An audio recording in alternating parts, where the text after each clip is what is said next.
customer, nimekuja na Jadore na iko na all the boxes, no, even with the apostrophe. Ndio hii hapa customer, ndio hiyo Jadore. Google how much? Lakini kwangu customer nimesema kila mtu lazima anukie mzuri. 1000 iko na hiyo label ya CD. Utakata customer. And I want you to count the number of papers. This was one. Ni 1000 shillings customer. Ni perfume ambayo ni Googleable. Kuna wale ambao sasa hivi wameshaingia kwa mtandao kugugu ni ngapi? Unajua kugugu customer imaanishi unajua original. So, customer, hii hapa hivi ni 1000 shillings. Look at it. 1000 shillings. Look at hey! For watu wa Shiko.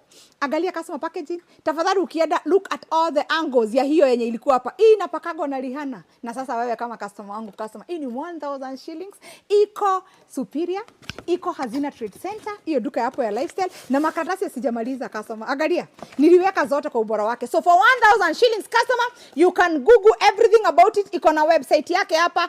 Hatukusahau kuandika customer. Alafu ni ya France customer. Ni ya France. Then it has got a generous portion. 100 ml and everything about it is Googleable customer. That is the box. Jadore 1000 shillings. Kama wewe ni customer Shiko, Superior Center, Hazina Trade Center for 1000 shillings. Na kama mimi usiende bali, niko pia na mwingine hapa nataka kudescribe pia huyu Chanero unanipatia dhao customer. Kwa hiyo video nyingine next.